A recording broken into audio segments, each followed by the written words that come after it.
안녕하세요. 강대원 약사입니다.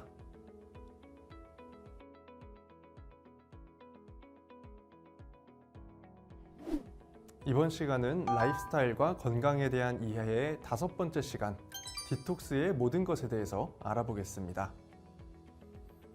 바로 앞서 우리가 독소, 염증이 몸에 축적되었을 때 얼마나 위험한지를 알아보았습니다.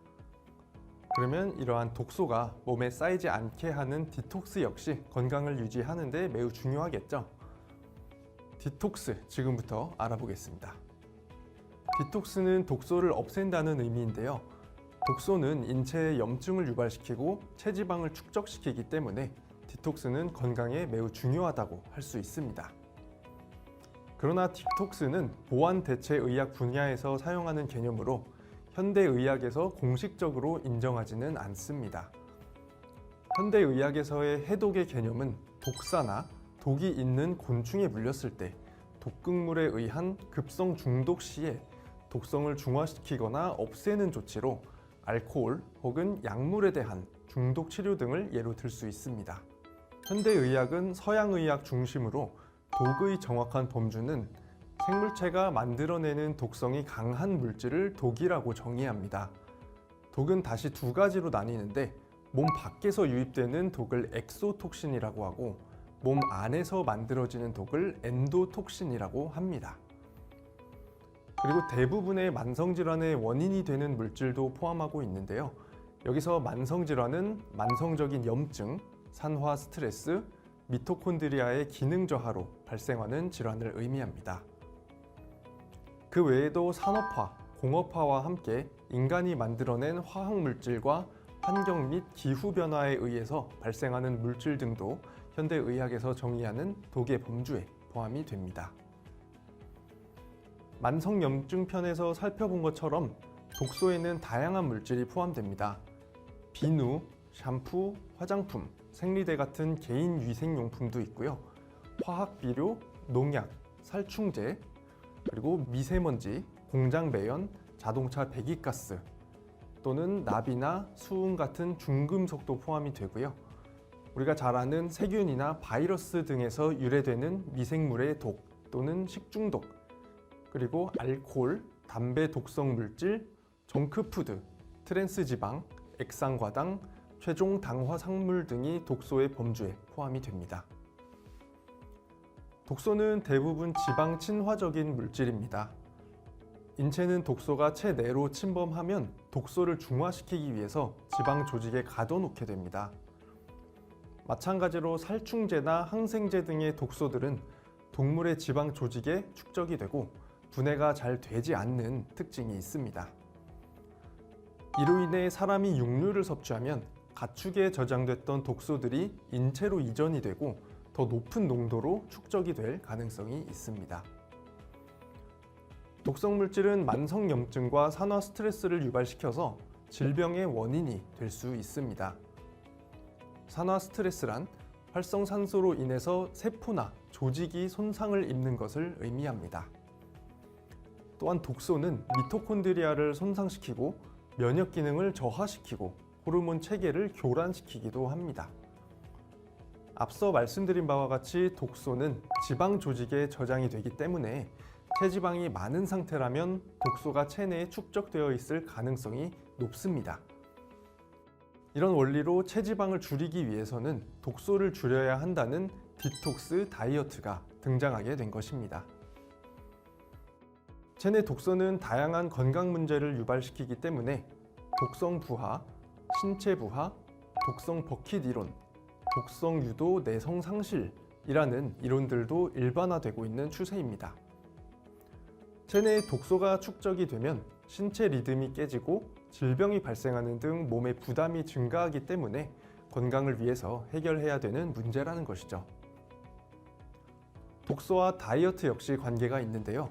체내 독소를 줄여야 가능하다는 이론이 디톡스 다이어트입니다. 독소를 제거하지 않고 다이어트로 체지방을 줄인다면 독성 물질은 감소하지 않았기 때문에 몸속의 독성 물질의 농도가 상승하게 된다는 것입니다. 인체는 독소를 중화시키기 위해서 다시 체지방을 축적해서 요요 현상이 발생하게 되는 것입니다.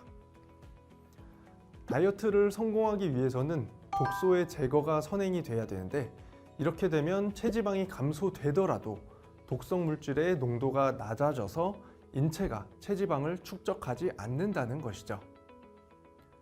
이렇게 독성 물질을 먼저 제거하게 되면 지방이 제거되고 근육의 형성이 용이해져서 요요 현상이 없이 건강한 상태를 유지할 수 있다는 것입니다. 만성염증 편에서도 말씀드렸듯이 독소를 줄이기 위해서 필요한 방법은 다음과 같습니다. 육류나 가공식품의 섭취를 줄이고 과일, 채소 등의 식물성 식품 위주로 식단을 구성합니다. 비타민, 미네랄, 단백질, 밀크시슬 등을 충분히 보충해서 에너지 대사를 활성화시키고 해독 기능을 강화하는 것도 중요합니다. 항산화 영양소를 충분히 섭취해서 독소에 의해서 발생하는 활성산소를 제거해야 하고 충분한 수분 섭취를 통해 체내 노폐물의 배출을 용이하게 해야 합니다. 디톡스의 기본은 좋은 음식을 섭취하는 것이라고 할 수 있습니다.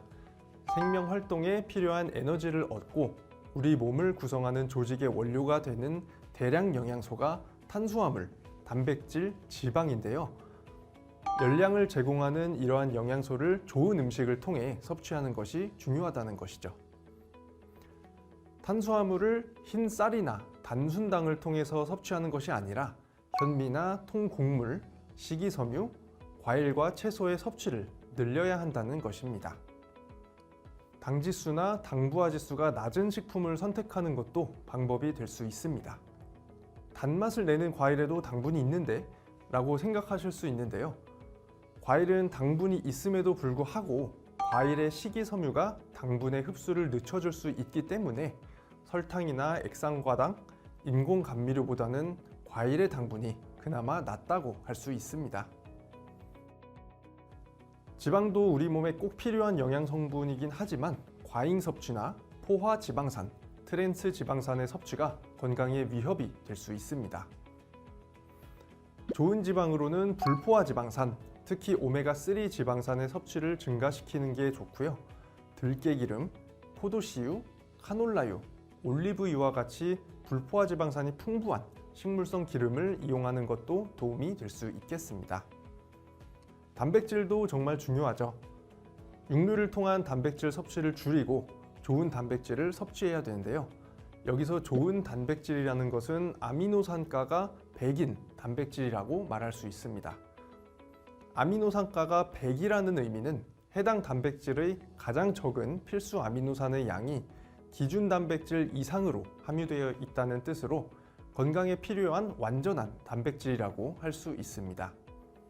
아미노산가가 100인 단백질이 들어있는 계란, 생선, 대두, 우유 등을 육류보다 더 많이 섭취하는 것을 권장합니다. 체내에서 독소를 제거하는 해독작용을 하는 기관이 바로 간입니다. 간에서의 해독작용에 필수적인 영양소는 비타민 B군과 항산화 영양소, 그리고 필수 아미노산입니다. 원활한 해독작용을 위해서 제철 채소와 과일, 통곡물, 해조류, 두부, 발효식품, 견과류, 등푸른 생선 등의 섭취를 늘리는 것을 추천하고요.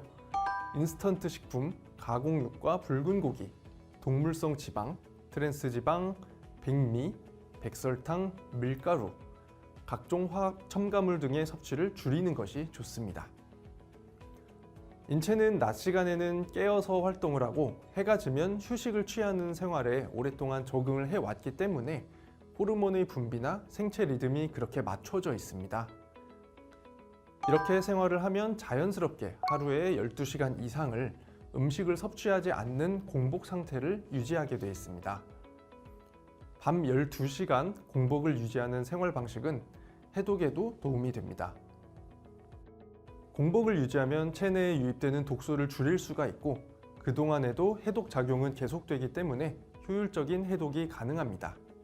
잠들기 4시간 전에 식사를 마치는 것이 좋은데 그 이유는 활동량이 줄어드는 시간이기 때문에 에너지가 잘 소비되지 않고 체내에 지방으로 축적될 가능성이 높기 때문입니다. 신체 리듬을 유지하기 위해서 7시간 이상의 수면을 취하는 것도 중요합니다. 체내에 독소가 많이 축적돼 있으면 세포, 혈액, 장, 신장, 간 등이 주로 피해를 입습니다. 인체는 주로 피부, 호흡기, 림프계, 대장, 간, 신장 등을 통해 독소를 배출하기 때문에 이러한 독소를 배출하는 신체 기관의 기능과 건강을 유지하는 것이 독소를 배출하는 데 중요하다라고 할 수 있습니다. 2021년 영국의 과학 저널 메디컬 뉴스 투데이는 디톡스 다이어트라는 주제의 기사를 게재했는데요.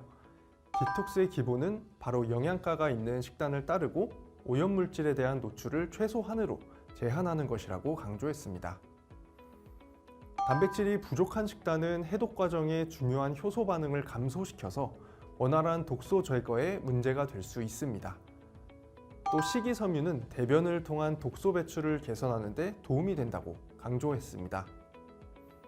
단식은 해독의 주 역할을 하는 간의 건강을 증진시키고 해독에 관여하는 효소의 기능을 향상시킨다고 했습니다.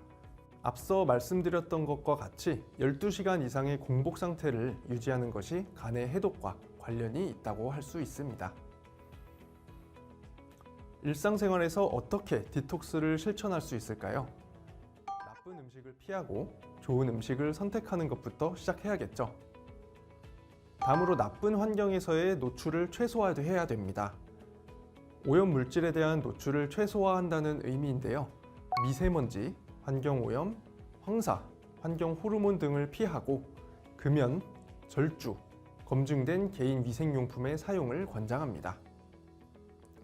간과 장, 신장, 피부, 혈관 등 독소의 영향을 많이 받거나 노폐물 배출을 담당하는 기관의 건강 유지가 중요합니다.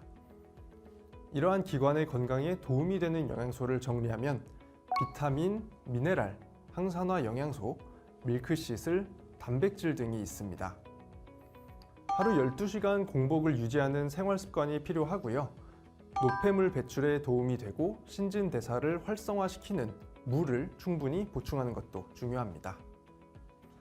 마지막으로 디톡스에 도움이 되는 영양소를 다시 한번 정리해 보겠습니다.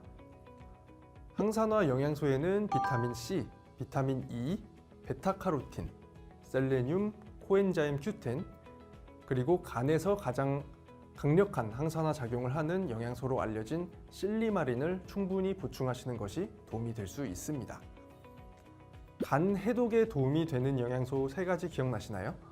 비타민 B군과 항산화 영양소, 그리고 필수 아미노산 역시 디톡스에 도움이 될 수 있습니다. 몸의 독소를 빼내는 디톡스, 몸의 전반적인 컨디션을 유지시키는 데 중요하기 때문에 삶의 질을 증가시키는 요소라고도 말할 수 있을 텐데요. 우리 모두 적절한 영양소를 섭취하고 독소 배출이 원활하게 되도록 생활 환경을 관리해서 몸의 컨디션을 상승시켜 보도록 합시다. 이것으로 디톡스의 모든 것 강의를 마치겠습니다. 감사합니다.